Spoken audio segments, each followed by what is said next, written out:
अस्सलामुअलैकुम वरहमतुल्लाहि वबरकातुहू। कहा जाता है, आवाज़ आ रही है? कहा जाता है कि पुलिस के कारनामे जो हैं वो बहुत ही ख़राब हैं। हम इस तरह सारी पुलिस को ये नहीं कह सकते कि सारी ही पुलिस एक जैसी है। कहीं कोई पुलिस अच्छी भी होती है और कहीं कोई पुलिस जो है वो बहुत सारी चीज़ों में मुलव्विस भी होती है। इसी तरह कराची की एक डीएसपी की पिछले हफ्ते स्टोरी जो बड़ी हिट हुई है, आपने भी सुना होगा। वो खुद डाले गाड़ी में बैठ के वारदातें कराने जाते थे और लाखों का सामान नहीं तो करोड़ों का सामान लूट कर फिर धड़ल्ले से बैठ कर कहते थे कि अगर एफआईआर कटवाई तो कराची से बाहर कर देंगे। और वो दहशतगर्दी में काफ़ी मशहूर थे और बड़ा मतलब 10-15 लोगों को ले जाके और सिविल ड्रेस में जो है बड़ी बड़ी वारदातें करते थे। वो कहते हैं ना कि 100 दिन चोर के और एक दिन मालिक का ज़रूर आता है। तो ऐसा ही हुआ, एक दिन मालिक उनको अड़ गया और मालिक ने कहा कि भाई मैंने तो आपके ख़िलाफ़ जाना है और ज़िंदगी और मौत का जो है वो अल्लाह वारिस है, अल्लाह मालिक है। मेरी जमा पूंजी तो आप ले ही गए हैं तो मैं ज़रूर फ़ाइट करूँगा। जितनी मेरी ज़िंदगी है वो मुझे मिलेगी और जितनी मेरी ज़िंदगी नहीं है वो मुझे नहीं मिलेगी। तो बड़ी बहादुरी से उन्होंने इनके ख़िलाफ़ कार्रवाई करी। तो मज़े की बात आपको बताते चलें, जो डीएसपी साहब हैं वो हमारी हुकूमत के कुछ लोगों के बहुत ख़ास आदमी हैं और उनकी सरपरस्ती में वो मज़े से पूरी कराची को लूट लूट कर खाते रहे हैं। तो मैं किसी और की बात नहीं कर रही, मैं साबिक़ा वज़ीर आला सिंध की बात कर रही हूँ, जिनसे इनकी बहुत अच्छी दोस्ती है और ये आपस में बहुत अच्छे दोस्त हैं। तो हम कहीं ना कहीं ये भी कहेंगे कि कराची में हुकूमत सिंध का काफ़ी किरदार है, जहाँ जहाँ चोरियाँ और डकैतियाँ होती हैं। और क्यों ना हो, जब आपके सरपरस्त मुल्क को संभालने वाले, जो आपके सरपरस्त मुल्क को जो संभालने वाले हैं वही आपके सर पर शफ़क़त का हाथ रख लें तो फिर जुर्म करना तो बहुत ही आसान काम है, क्योंकि सारा सिस्टम ही आपके हाथ में है। तो बात आ जाती है सिस्टम पे, तो कराची का सिस्टम कहीं ना कहीं बहुत ही भयानक है। बहुत सारे लोगों की जानें भी चली जाती हैं और बहुत सारे लोग इस दुनिया में रहते हैं, मुकाबला करते रहते हैं, लेकिन उनको कोई भी रिज़ल्ट्स नहीं मिलते, क्योंकि सिस्टम वाले लोगों के साथ जब ऐसी पुलिस मिलकर ऐसे काम करेगी तो ऐसा ही होगा। इसी तरह इस डीएसपी ने उनको बड़ी दहशत से कहा कि भाई आप मेरे ख़िलाफ़ नहीं जा सकते, लेकिन जो मुद्दई थे उन्होंने कहा जी हम आपके ख़िलाफ़ जाएंगे भी और हमसे जो हो सकेगा करेंगे। फिर नतीजा क्या हुआ कि ये इस वक्त ये अपने ओहदे से फारिग हो चुके हैं। तो कुछ डिटेल मैं आपसे शेयर करूंगी, लेकिन मैं ये बताऊंगी कि ये लोग, इन्हीं में से कुछ लोग कहते थे कि भाई कराची को छोड़ दो, कराची में आपका कोई फ्यूचर भी नहीं।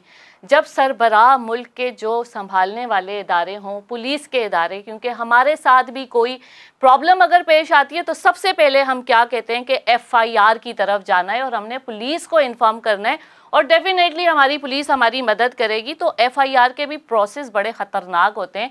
कहीं ना कहीं तो एफआईआर ही नहीं, कहते हैं भाई सादा पर्चा कटवा लो और घर चले जाओ। इसी तरह बहुत सारी चीज़ें होती हैं हमारे मुल्क में, क्योंकि इस तरह के डीएसपी अगर हमारे मुल्क के सरबराहों के साथ मिले होंगे और वो उनके सर पे शफ़क़त का हाथ रखेंगे तो इस मुल्क का जो फ्यूचर है वो सिर्फ और सिर्फ तबाही की तरफ है। तो डीएसपी उमेर वरजारी कहते हैं कि भाई लूटा हुआ आधा सामान वापस दूंगा, आधा सामान वापस नहीं दूंगा। मतलब चोरी और सीना जोरी जिनका सामान है वो एतराफ़े जुर्म के बाद भी पराए माल पर अपने हक का दावा करने वाले ये लोग हैं।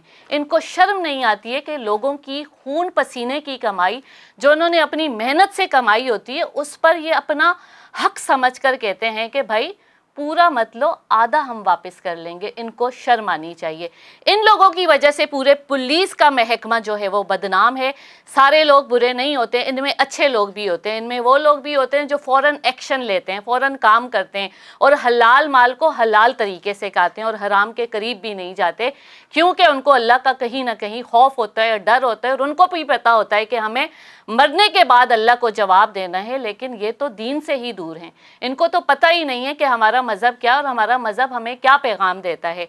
हमारा मज़हब तो मुनाफिकीन की निशानियों में से बताता है कि अमानत दी जाती है तो खयानत करते हैं, बात करें तो झूठ बोलते हैं और अगर उनके पास कोई लड़ाई झगड़े के लिए आ जाए तो गाल गलोच पे उतर आते हैं। इसी तरह इस पुलिस का भी इसी तरह से कुछ रोल है कि चोरी करके, सीना जोरी करके और फिर उसके बावजूद उन पर दबाव डाल रहे थे। बहरहाल वो इस वक्त अपने ओहदे से फारिग तो हो गए हैं, लेकिन वो कब दोबारा ओहदे पर आएंगे ये चंद दिनों की बात है, क्योंकि सिस्टम बड़ा ज़बरदस्त है हमारे कराची का। इस सिस्टम में हम सब बड़े महफूज हैं और कोई भी हम लोगों में से ये नहीं सोचता कि आउट ऑफ कंट्री चले जाएं और आउट ऑफ कंट्री जाकर ज़िंदगी गुजारें। हम तो अपने मुल्क में इतना तहफ़्फ़ुज़ महसूस करते हैं कि हमें कहीं भी जाने की ज़रूरत नहीं है। मुतासरा ख़ानदान का कहना है कि पुलिस अपने सादा लिबास एहलकारों के साथ दाखिल हुई। 15 से ज़ायद मुल्ज़िमान थे जो कि वीगो में आए थे। 2 करोड़ 80 तोले सोना और दीगर कीमती सामान लूट कर ले गए। डीएसपी पहले ही कई वारदातों में मुलव्विस रहे हैं। शरीफाबाद के इलाके में भी इन्होंने डकैती की और इसी तरह कराची के कई इलाकों में ये डकैती कर चुके हैं।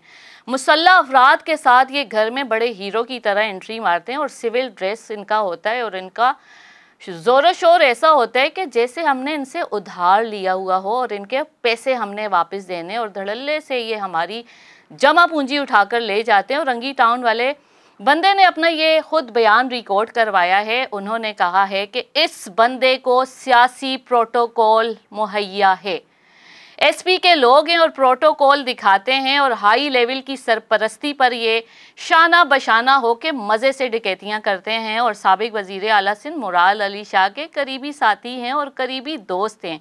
इनको मुअत्तल कर दिया जाए और इनके ख़िलाफ़ कार्रवाई की जाए। और बड़ी दिलेरी से मुद्दई ने ये बयान रिकॉर्ड करवाया। बाकी के पुलिस के साथ, FIA के साथ, डिपार्टमेंट में भी बात हमारी जारी है। कराची पुलिस ऐसा नहीं करती, तमाम लोगों को बुरा नहीं कहा जा सकता। ये मकाफाते अमल होते और ये एक ख़तरनाक काम है जो ये ग्रुप की सूरत में करते हैं और लोगों को कहीं ना कहीं खबर आई है मार भी देते हैं। एक मुल्ज़िम को इतना प्रोटोकॉल, और मुराद अली शाह साहब के जो बहुत अच्छे दोस्त और बहुत करीबी ताल्लुक़ रखने वाले इंसान है, एक मुल्ज़िम को इतना प्रोटोकॉल आखिर क्यों? आखिर वो इतना पैसा लेके लोगों का जाता कहाँ है? तो वो पैसा मिल के सब मिलजुल कर आराम से खाते हैं और मज़े करते हैं और कहते हैं बेटा तुम्हारा अपना मुल्क है, खाओ पियो और मज़े करो। लेकिन मैंने पहले भी कहा कि 100 दिन चोर के और 1 दिन मालिक का। हिसाब अल्लाह ज़रूर लेता है, देर आती है पर दुरुस्त आती है और अंजाम ज़रूर मिलता है। ऐसे लोगों का अंजाम बहुत भयानक होता है, दुनिया में तो होता ही है और आखिरत में जो इनका हाल होगा ना वो बहुत ही ज़बरदस्त अल्लाह का जवाब होगा। तो मैं सिर्फ इतना कहूँगी कि ऐसी पुलिस के बारे में आपकी क्या राय है?